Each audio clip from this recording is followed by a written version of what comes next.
Assalamualaikum dear students, hopefully you are all doing well. Welcome to the platform of Nan Academy. I'm your host Mohammad Zulkarnain. तो students इससे पिछले lecture के अंदर हमने branches of chemistry को start किया।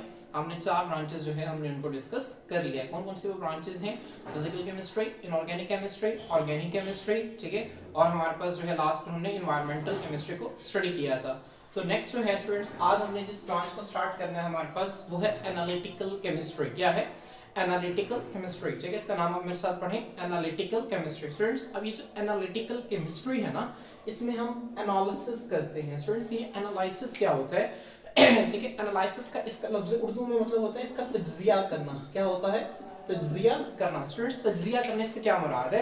मिसाल के तौर पर मैंने आपको एक चीज दे दी है, मैं आपको कहूंगा इसका ठीक है, इसका एनालिसिस करें। तो आप देखेंगे उस चीज को ऊपर से देखेंगे, उसके अंदर से देखेंगे, इसके अंदर क्या क्या मौजूद है, क्या क्या चीज है इसके अंदर, ठीक है। इस प्रोसेस को कहते हैं तज्जिया करना या फिर एनालाइज करना चीजों को, ठीक है। तो अब हम एनालिटिकल केमिस्ट्री क्या है स्टूडेंट्स? एनालिटिकल केमिस्ट्री के अंदर हम क्या करते हैं? हम डील्स करते हैं एनालिसिस ऑफ डिफरेंट सब्सटेंसेस। जो मुख्तलिफ अशिया हैं हमारे पास, हम उनका क्या करते हैं? तज्जिया करते हैं, उनको देखते हैं, उनको अंदर से जांचते हैं, परखते हैं, ठीक है। और फिर जो है फिर हम उनका जो है वो एनालिसिस करते हैं, ठीक है, एनालिटिकल केमिस्ट्री के अंदर, ठीक है। हम स्टूडेंट्स इसकी एग्जांपल के साथ भी समझेंगे, इससे आपको चीजें ज्यादा अच्छे तरीके से समझ आ जाएंगी, ठीक है। अब इसमें हम क्या करते हैं? एनालिसिस किस तरह से करते हैं? इसमें क्या क्या शामिल है? सेपरेशन, अलग करना, आइडेंटिफिकेशन, शनाख्त करना, एंड डिटर्मिनेशन, और मालूम करना ऑफ कंसंट्रेशंस, मिकदार ऑफ द कंपोनेंट्स, चीजों की प्रेजेंट इन मटेरियल थिंग्स, जो कि वो जो मटेरियल का मतलब है वो जो चीजें हैं, ठीक है, उनके अंदर मौजूद हैं। स्टूडेंट्स ये आपको समझ नहीं आया होगा, हम इसको एक मिसाल से समझते हैं। मिसाल के तौर पर हमारे पास एक बाग है, ठीक है, फलों का बाग है हमारे पास। वहां पर हमने ना इंसेक्टिसाइड्स, मतलब वहां पे कीड़े मकोड़े आ गए थे।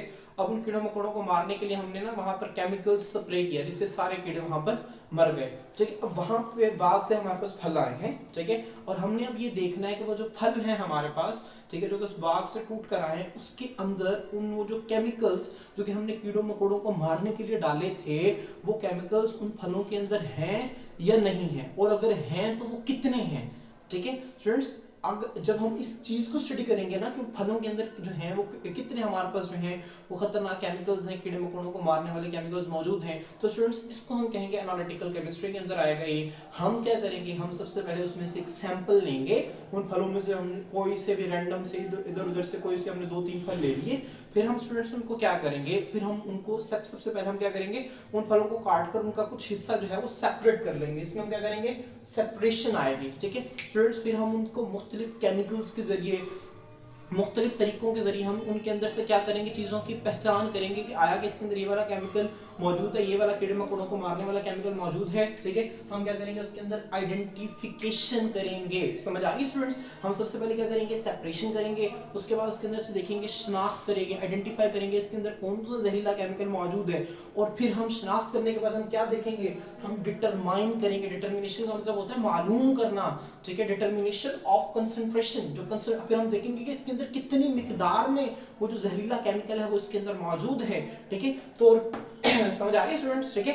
और वो जो मटेरियल थिंग्स यहाँ पर वो जो सेब है हमारे पास वो आ जाएगा, ठीक है स्टूडेंट्स। अब हमने क्या किया? हमने वो जो सेब के सैंपल थे, ठीक है, जिस पर हमने कीड़े मकोड़ों को मारने वाली जो दवाई थी, ठीक है, उसको हमने उसकी मिकदार को देखा। हमने देखा कि उसको हमने अलग करके उसकी शनाख्त किया, कौन कौन से हमारे पास केमिकल्स हैं और उनकी कितनी मिकदार है।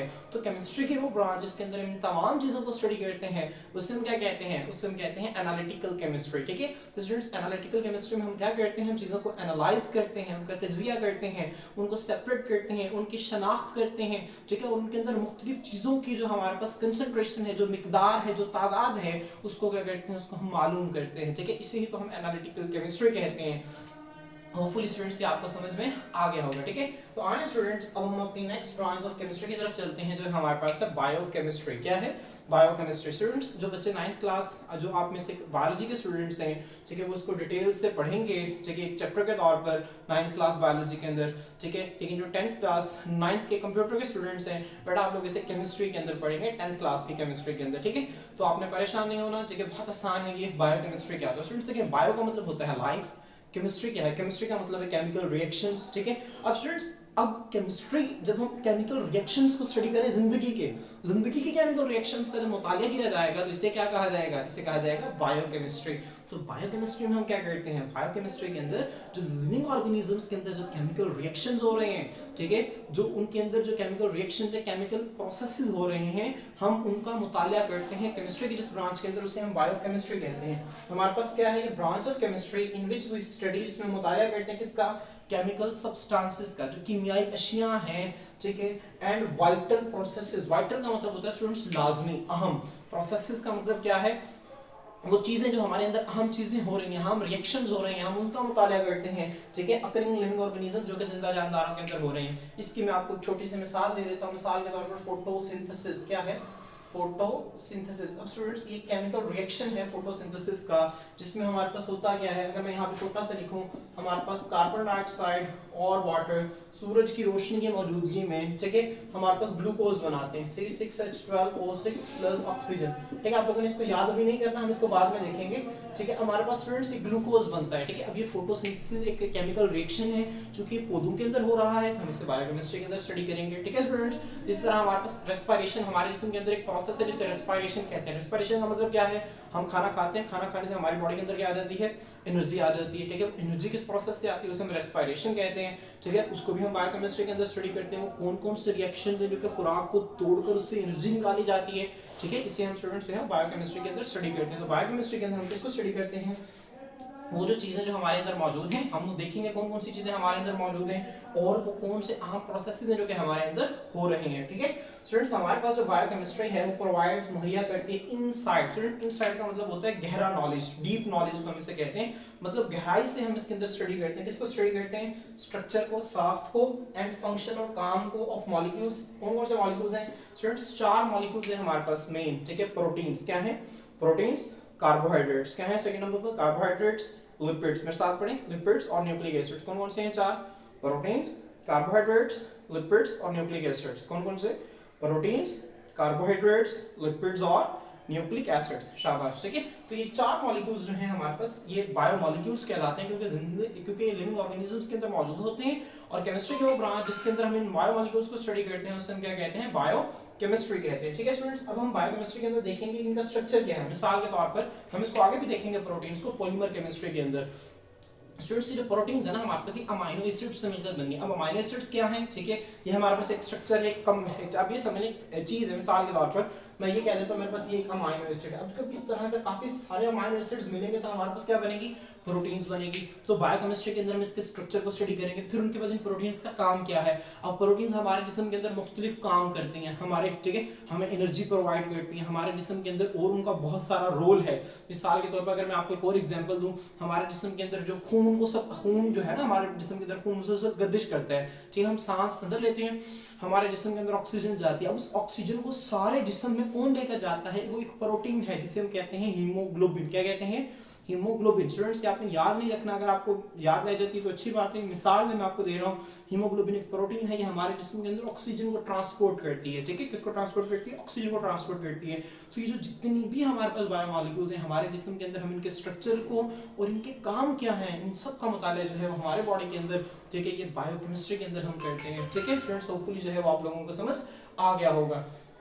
तो स्टूडेंट्स, बायोकेमिस्ट्री के बाद हमारे पास जो अगली ब्रांच है हमारे पास वो है न्यूक्लियर केमिस्ट्री। क्या है, nuclear chemistry. Students, nuclear chemistry पढ़ने से पहले आपको पता होना चाहिए कि एटम क्या होता है, ठीक है स्टूडेंट्स। मैंने आपको बताया था कि एटम क्या होता है, building block of matter. Matter मतलब, मैं अगेन इसको बता दूं, कोई भी ऐसी चीज जो वजन रखती है, जगह घेरती है, मैटर कहलाती है। मैटर जो है, ठीक है, एक मैटर को छोटे से छोटे हिस्सों में तोड़ना और इतने छोटे हिस्से में तोड़ देना कि मजीद उसको तोड़ा ना जा सके, उसे एटम कहा गया था, ठीक है। लेकिन फिर हमने एटम को भी आगे से तोड़ लिया, ठीक है। अब जो एटम है ना हमारे पास स्टूडेंट्स, एक जनरलाइज एटम जो है वो इस तरह से होता है। ये हमारे पास एक एटम है ना, उसके सेंटर में हमारे पास इस तरह से न्यूक्लियस होता है, और उसके बाहर इस तरह से ना शेल्स होते हैं इलेक्ट्रॉन्स के, ठीक है। इलेक्ट्रॉन, एक एटम है ना जिसके 3 हिस्से होते हैं, इलेक्ट्रॉन, प्रोटॉन और न्यूट्रॉन। क्या, इलेक्ट्रॉन, प्रोटॉन और न्यूट्रॉन। जो सेंटर वाला है इसे हम कहते हैं न्यूक्लियस। क्या कहते हैं, न्यूक्लियस कहते हैं। न्यूक्लियस के अंदर स्टूडेंट्स जो हैं हमारे पास प्रोटॉन्स मौजूद होते हैं और मौजूद होते हैं न्यूट्रॉन्स, प्रोटॉन्स और न्यूट्रॉन्स हमारे पास मौजूद होते हैं और इसके इर्द गिर्द जो है वो इलेक्ट्रॉन्स इस तरह से रिवॉल्व करते हैं, हम इसको आगे डिटेल से देखेंगे, ठीक है। तो स्टूडेंट्स एटम के अंदर जो सेंटर में न्यूक्लियस पड़ा हुआ है ना, ठीक है, केमिस्ट्री की वो ब्रांच जिसके अंदर हम इस न्यूक्लियस का मुताला करते हैं, इसे हम क्या कहते हैं, इसे हम कहते हैं न्यूक्लियर केमिस्ट्री कहते हैं, ठीक है। स्टूडेंट्स अब ये जो न्यूक्लियस है ये क्यों इंपॉर्टेंट है हमारे पास, ठीक है। स्टूडेंट्स हमारे पास हमने पीरियोडिक टेबल जब हमने पढ़ा था तो हमारे पास यहाँ पर करके, ठीक है, जो सेंटर में बने हुए आप अपने पीरियोडिक टेबल में देख सकते हैं, लास्ट पे ना बॉटम पे हमारे पास कुछ एलिमेंट्स हैं, उन्हें हम कहते हैं रेडियो एक्टिव एलिमेंट्स। क्या कहते हैं, रेडियो एक्टिव एलिमेंट्स। उन्हें रेडियो एक्टिव एलिमेंट्स क्यों कहते हैं स्टूडेंट्स, क्योंकि वो रेडिएशंस खारिज करते हैं। रेडिएशंस का मतलब है खतरनाक शुआएं वो खारिज करते हैं, ठीक है। अब वो खतरनाक शुआएं कहाँ से खारिज होती हैं, वो खारिज होती हैं उसके न्यूक्लियस से खारिज होती हैं, ठीक है। दोस्तों न्यूक्लियस हमारे पास बहुत इंपॉर्टेंट होता है। यहाँ पे देखें हम क्या करते हैं, डील्स करते हैं विद द रिएक्शंस, उन रिएक्शंस के साथ taking place in the nucleus of an atom, जो कि एक एटम के न्यूक्लियस के अंदर जो रिएक्शंस हो रही हैं हम उनके साथ डील करते हैं। समझ आ रही है स्टूडेंट्स, आप मजीद इसको देखते हैं। फिर डील्स किसके साथ डील करते हैं, रेडियो एक्टिविटी। अब स्टूडेंट्स रेडियो एक्टिविटी क्या है, ये हमारा फिर एक डिटेल टॉपिक है जिसको हम पढ़ेंगे, ठीक है। आप इसके ऊपर छोटा सा लिख लें, अपने नोट्स में लिख लें, एमिशंस ऑफ रेडिएशन। एमिशन का मतलब होता है निकलना, रिलीज होना, रेडिएशन कहते हैं शुआओं को। तो रेडियो एक्टिविटी हमारे पास क्या है, रेडियो एक्टिविटी से मुराद ये है कि शुआओं का निकलना, रेडिएशंस का निकलना, इसे हम रेडियो एक्टिविटी कहते हैं, ठीक है। उसके बाद हमारे पास है न्यूक्लियर प्रोसेसेस। न्यूक्लियर प्रोसेसेस क्या होते हैं, ठीक है। न्यूक्लियर प्रोसेसेस से मुराद है changes that occur in nucleus, वो कौन-कौन सी तब्दीलियां हैं जो कि एक एटम के न्यूक्लियस के अंदर आती हैं, ठीक है। इसे हम क्या कहते हैं स्टूडेंट्स, न्यूक्लियर प्रोसेसेस कहते हैं, ठीक है।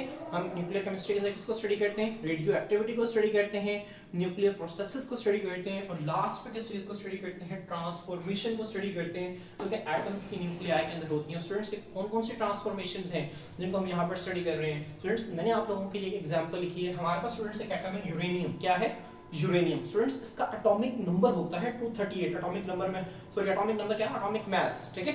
इसका एटॉमिक नंबर 92 होता है, ठीक है। इसका एटॉमिक मास जो है वो 238 है। अब जो यूरेनियम है ना स्टूडेंट्स हमारे पास, इसका न्यूक्लियस बहुत ज्यादा अनस्टेबल है। होता क्या है, इसके न्यूक्लियस के अंदर कुछ केमिकल रिएक्शंस होते हैं और उनसे एक हिस्सा जो है वो अलग हो जाता है, ठीक है। मतलब उनमें से हमारे पास होता क्या है, 2 प्रोटॉन और 2 न्यूट्रॉन निकलकर अलग हो जाते हैं। 2 प्रोटॉन और 2 न्यूट्रॉन अलग हो गए। बाकी हमारे पास जब वो अलग हो जाते हैं ना हमारे पास, तो यूरेनियम जो है ना वो कन्वर्ट हो जाता है एक और एटम के अंदर, जिसे हम कहते हैं थोरियम। क्या कहते हैं, थोरियम कहते हैं। समझ आ रही है स्टूडेंट्स। स्टूडेंट्स ये जो यूरेनियम है ये कन्वर्ट हो गया है थोरियम के अंदर और इसके अंदर से एक हीलियम का न्यूक्लियस निकल गया है। अब स्टूडेंट्स हीलियम का न्यूक्लियस हम क्यों कह रहे हैं, क्योंकि वो सिर्फ और सिर्फ इलेक्ट्रॉन और प्रोटॉन है बस, ठीक है। उसके इर्द इलेक्ट्रॉन्स नहीं है, सॉरी प्रोटॉन्स और न्यूट्रॉन्स हैं, उसके इर्द इलेक्ट्रॉन्स नहीं है, ठीक है। यहाँ पर बात सिर्फ न्यूक्लियस की हो रही है। मतलब यूरेनियम का न्यूक्लियस टूटा, उससे एक हीलियम का न्यूक्लियस निकल गया और बाकी वो एटम जो है अब वो कन्वर्ट हो गया थोरियम के अंदर। इसे कहते हैं ट्रांसफॉर्मेशन, ठीक है। क्या कहते हैं इसे, ट्रांसफॉर्मेशन। ट्रांसफॉर्मेशन का मतलब होता है तब्दील होना। तो मैं उम्मीद करता हूं कि आप लोगों को समझ आ गया। अगर आप लोगों को समझ नहीं आया तो इस वीडियो को रिपीट करके, ठीक है, आप दोबारा सुन सकते हैं। मैं हल्का सा आपको थोड़ा सा मजीद बता देता हूं, ठीक है, ताकि आप लोगों को एक कांसेप्ट अच्छी तरह से क्लियर हो जाए। हम न्यूक्लियर केमिस्ट्री के अंदर एक एटम के न्यूक्लियस के साथ डील करते हैं।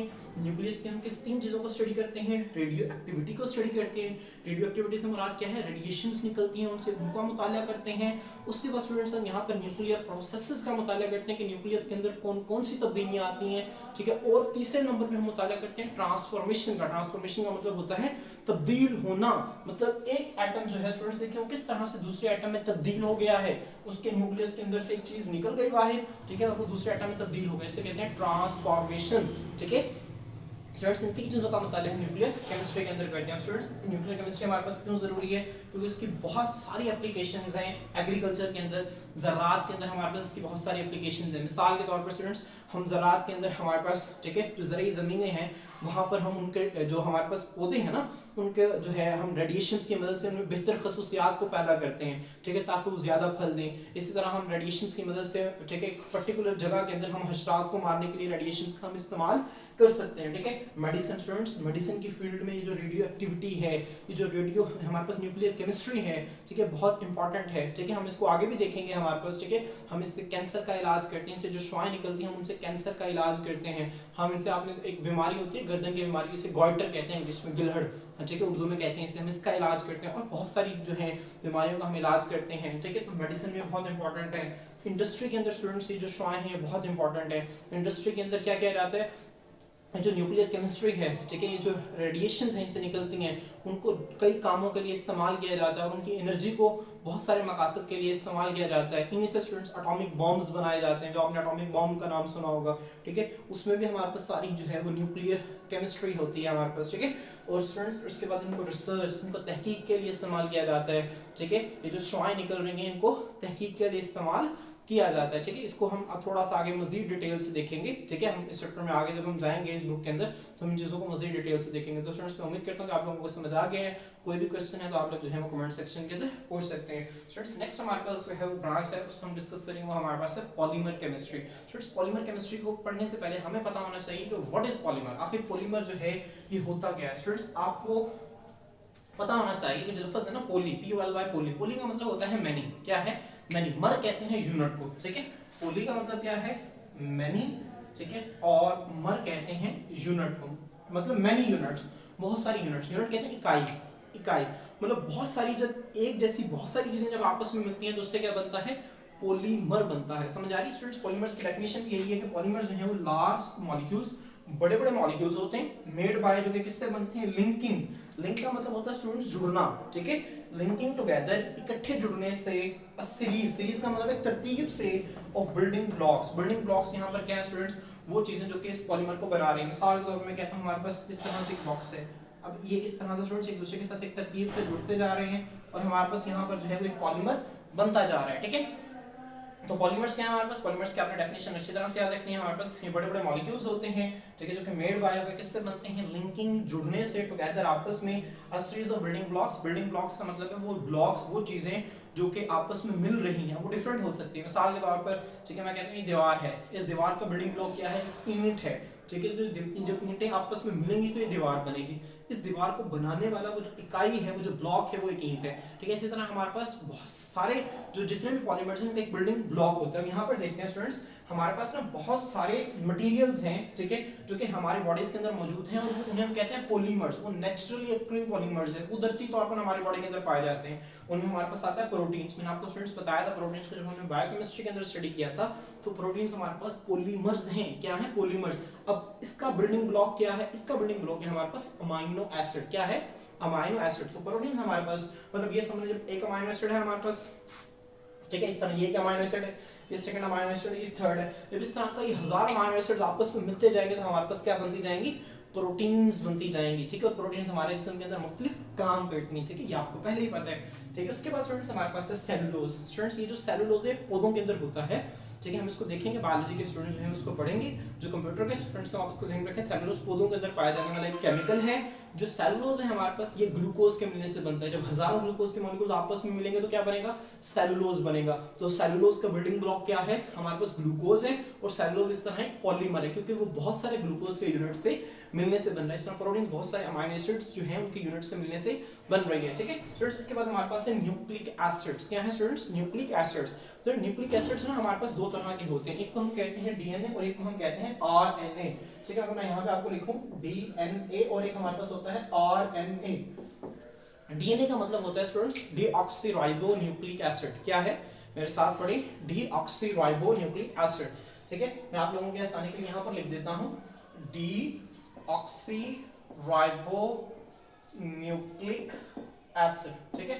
और राइबो और आरएनए का मतलब होता है राइबो न्यूक्लिक एसिड। हम इसको देखेंगे डिटेल से, इसको डीऑक्सीराइबो न्यूक्लिक एसिड क्यों कहते हैं, ठीक है। बेसिकली डीएनए और आरएनए है ना, जो इन दोनों को मिलाकर हम न्यूक्लिक एसिड्स कहते हैं, ठीक है। जो डीएनए हमारे जिस्म के अंदर वरासती मादा है, ठीक है, मतलब पेरेंट्स के वालिदैन से बच्चों में जो भी मालूमात जो है वो मुंतकिल होती है, वो डीएनए के जरिए मुंतकिल होती है, ठीक है। तो ये जो न्यूक्लिक एसिड्स है ना स्टूडेंट्स हमारे पास, ये भी पॉलीमर्स हैं। किसके पॉलीमर्स हैं, ये हमारे पास बनते हैं न्यूक्लियोटाइड्स से। किससे मिलकर बनते हैं, न्यूक्लियोटाइड्स। मतलब जब हजारों न्यूक्लियोटाइड्स हैं जब आपस में मिलेंगे तो हमारे पास क्या बनेगा, डीएनए बनेगा। समझ आ रही है स्टूडेंट्स, ठीक है। तो होपफुली जो है वो आप लोगों को इसकी समझ आ गई है, ठीक है। अब न्यूक्लियोटाइड्स क्या होते हैं इनको हम बाद में देखेंगे, अभी सिर्फ आप इसका नाम याद रख लें, ठीक है। अमाइनो एसिड्स, प्रोटीन्स जो है वो अमाइनो एसिड्स से मिलने से बनते हैं, ग्लूकोज सेलुलोज ग्लूकोज के मिलने से बनते हैं, न्यूक्लिक एसिड्स न्यूक्लियोटाइड के मिलने से बनते हैं। कुदरती तौर पर जो कि हमारे जिस्म में पाए जाते हैं और ये एक जैसे यूनिट से मिलने से बनते हैं, तो ये पॉलीमर्स हैं, और चूंकि कुदरती तौर पर पाए जाते हैं तो ये नेचुरली ऑकरिंग पॉलीमर्स हैं। स्टूडेंट्स तो आपसे एमसीक्यूज पूछ सकता है कि बताएं कि नेचुरली ऑकरिंग पॉलीमर्स इनमें से कौन सा है, ठीक है। तो आपने अपने तीनों के नाम जो है वो ज़हन में रखने हैं, ठीक है स्टूडेंट्स। नेक्स्ट स्टूडेंट्स हमारे पास जो है अब हमने इसको देख लिया, पॉलीमर की तारीफ भी देख ली हमने, इसकी एग्जांपल्स भी देख ली। अब जरा जो है पॉलीमर केमिस्ट्री की डेफिनेशन को देख लेते हैं। पॉलीमर केमिस्ट्री फोकसेस का मतलब है गौर करना। किस पर गौर करती है? प्रॉपर्टीज, खसूसियात पर, एंड स्ट्रक्चर और साख पर। किसकी साख पर? एंड सिंथेसिस और तैयारी पर of polymers and macromolecules. Students ये जो पॉलीमर्स है ना, इन्हें हम मैक्रोमोलिक्यूल्स भी कहते हैं। मैक्रो का मतलब होता है बड़ा। क्या होता है?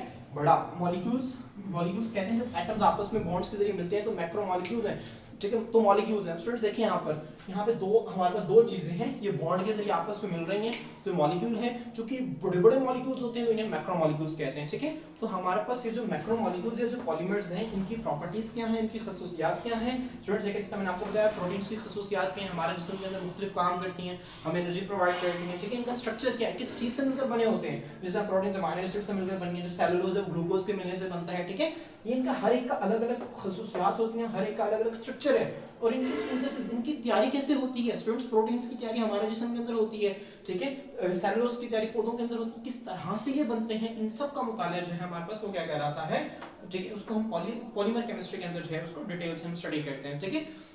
स्टूडेंट्स मैं उम्मीद करता हूं कि आपको इसकी भी समझ आ गई है। स्टूडेंट्स हम देखिए, अब हम लास्ट ब्रांच की तरफ चलते हैं, हमारे पास जियो केमिस्ट्री। स्टूडेंट्स जियो का मतलब होता है अर्थ। क्या होता है? अर्थ। मतलब जब हम अर्थ की केमिस्ट्री को स्टडी करेंगे, अर्थ के अंदर पाए जाने वाले केमिकल रिएक्शंस को देखेंगे, ठीक है, तो ये हमारे पास क्या कहलाएगा? ये हमारे पास कहलाएगा जियो केमिस्ट्री, ठीक है। तो हम इसमें क्या करते हैं, हम स्टडी करते हैं केमिकल कंपोजिशन, जो कीमियाई बनावट है किसकी? अर्थ की। मतलब जमीन के अंदर कौन कौन सी चीजें कितनी तादाद के अंदर पाई जाती हैं, किस रेशो के अंदर पाई जाती हैं, इसे हम जो है स्टडी करते हैं। उसके बाद इट्स रिसोर्सेज, जमीन के अंदर कौन कौन से जखीरा, ठीक है, कौन कौन से जखीरे मौजूद है। मिसाल के तौर पर हम जमीन से तेल निकालते हैं, हम जमीन से कोयला निकालते हैं, समझ आ रही है स्टूडेंट्स, ठीक है। तो ये जितने भी हैं जमीन के रिसोर्सेज हैं, ठीक है। अब कौन सा जखीरा कहाँ पर मौजूद है, कितने जराए मौजूद हैं। हम जमीन से गैस निकालते हैं जिसको हम घरों में खाना बनाने के लिए इस्तेमाल करते हैं, ठीक है। तो जियो केमिस्ट्री के अंदर हम इसको स्टडी करते हैं, जमीन की केमिकल कंपोजिशन, जमीन के अंदर कितने परसेंट कौन सा जो एलिमेंट है वो कितने फीसद पाया जाता है, और उसके अंदर कौन कौन से रिसोर्सेज कहाँ कहाँ पर मौजूद हैं,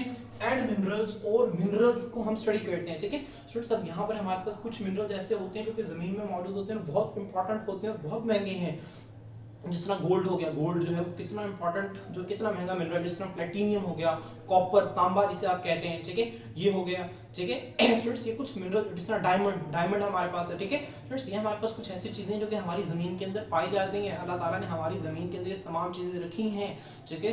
और हम केमिस्ट्री की वो ब्रांच जिसके अंदर हम इन तमाम चीजों को देखते हैं, ठीक है, इससे हम स्टूडेंट्स कहते हैं जियो केमिस्ट्री कहते हैं, ठीक है। स्टूडेंट्स अब वो कहते हैं apart from its use in minerals exploration. मैंने आपको बताया मिनरल्स का क्या मतलब है। मिनरल्स से कॉपर, प्लेटिनियम, गोल्ड, सिल्वर, ठीक है, जितने भी हमारे पास मिनरल्स हैं इनको एक्सप्लोर करना। एक्सप्लोर का मतलब तलाश करना, इनको जमीन से निकालना। ये तो एक जियो केमिस्ट्री के अंदर हम करते ही हैं, लेकिन इसके अलावा आप कुछ नया भी करते हैं। वो क्या है? अपार्ट का मतलब होता है, अपार्ट का मतलब होता है दूर, अपार्ट फ्रॉम का मतलब है इसके अलावा। Apart from its use in minerals exploration, minerals को एक्सप्लोर करने, मिनरल्स को ढूंढने के अलावा इसका इस्तेमाल कहां पर है? जियो केमिकल मैपिंग। क्या है? जियो केमिकल मैपिंग में इसको इस्तेमाल किया जाता है। स्टूडेंट देखिए, जियो मतलब जमीन, केमिकल मतलब केमिकल्स की, मैपिंग का मतलब आपको पता है नक्शा। मतलब आप एक नक्शा बनाते हैं, उसके अंदर आप एक खास इलाके का नक्शा बनाते हैं, और आप उस नक्शे के अंदर बताते हैं कि यहाँ पर इस हिस्से के अंदर ये वाला मिनरल इतना मौजूद है, इस हिस्से के अंदर जो है वो इतना मिनरल ये मौजूद है, इस हिस्से के अंदर जो है वो इतना तेल मौजूद है, इस हिस्से के अंदर जो है वो कोयला इतना मौजूद है। तो स्टूडेंट्स जो आप तहकीक करते हैं उसकी आप क्या कर लेते हैं? उसकी मैपिंग कर लेते हैं। फिर उस जियोकेमिकल मैपिंग को आप इस्तेमाल कहाँ कहाँ पर करते हैं? ठीक है, वो इस्तेमाल होती है हैज एप्लीकेशन। उसके कहाँ कहाँ पर इस्तेमाल आते हैं? इन्वायरमेंटल मॉनिटरिंग, इन्वायरमेंट को मॉनिटर करने के लिए। मॉनिटरिंग का मतलब है देखभाल करना। आप क्या करते हैं? आप अपने माहौल को उससे महफूज बनाते हैं। मिसाल के तौर पर आपने देखा है खतरनाक किस्म का केमिकल जो है वो यहाँ पर ज्यादा मिकदार में है, ठीक है, आपने मैपिंग की एक इलाके की, और आपने देखा फर्स्ट करने के जो है मैं यहाँ पर एक इलाके की जो है वो मैपिंग कर लेता हूँ। यहाँ पर स्टूडेंट्स इस तरह से ये मैंने मैपिंग, मैंने कहा कि ये जो इलाका है बहुत खतरनाक है, यहाँ पर बहुत खतरनाक केमिकल्स हैं, ठीक है। तो मैं क्या करूँगा? मैं फौरन से एक्शन लूंगा और अपने माहौल को वहाँ से महफूज बनाऊंगा, वहाँ से मैं उस केमिकल्स को क्या करूँगा? खत्म करूँगा, ठीक है। तो इन्वायरमेंटल मॉनिटरिंग के अंदर जो है वो जो हमारे पास जियो केमिस्ट्री इस्तेमाल होती है, बायो जो जियो केमिकल मैपिंग है, ये माहौल की मॉनिटरिंग, माहौल को देखभाल के लिए इस्तेमाल होती है। उसके बाद स्टूडेंट्स क्या है, फॉरेस्ट्री, जंगलात लगाने के लिए। अब हम यहाँ पे जो जियो केमिकल मैपिंग है, इसके जरिए हम देखते हैं कि कहाँ पर पौधों को जो ज़ख़ीरा, जो पौधों को मुफीद न्यूट्रिएंट्स मिनरल्स हैं, वो ज़मीन के किस हिस्से में कहाँ पर मौजूद हैं, कहाँ पर ज़्यादा बेहतर जंगलात हो सकते हैं, ठीक है। वहाँ पर उसकी मैपिंग करके वहाँ पे हम जंगलात लगाते हैं, तो ये हमें फॉरेस्ट्री में हमें मदद देती है। और मेडिकल रिसर्च के अंदर हम स्टूडेंट्स ये हमें मदद देती है, ठीक है। हमें मेडिकली जो है बहुत सारी चीज़ें चाहिए होती है, बहुत सारे मिनरल्स चाहिए होते हैं, ठीक है। तो वो जो तमाम चीज़ें हैं उनकी मैपिंग जो है, वो हमारे पास जियो केमिकल मैपिंग जो है उसकी मदद से हम उन चीज़ों को हासिल कर लेते हैं और फिर हम उसको मेडिकल रिसर्च में इस्तेमाल करते हैं। तो स्टूडेंट्स ये हमारे पास थी जियो केमिकल केमिस्ट्री। स्टूडेंट्स मैं उम्मीद करता हूँ कि आप लोगों को आज की ब्रांचेस समझ में आ गई हैं। अब स्टूडेंट्स हमारे पास कुछ ब्रांचेस रह गई हैं, उसको हम नेक्स्ट लेक्चर के अंदर पढ़ेंगे। मैं उम्मीद करता हूँ कि आपकी वीडियो जो है आपके लिए बहुत फायदेमंद है। स्टूडेंट्स अगर आपको वीडियो अच्छी लगे तो काइंडली अपने फ्रेंड्स के साथ इसे शेयर करें, चैनल को सब्सक्राइब करें, वीडियो को लाइक करें और कमेंट सेक्शन में जो है अपना रिस्पॉन्स हमें ज़रूर दें। आज के लिए इतना ही, अल्लाह हाफिज़।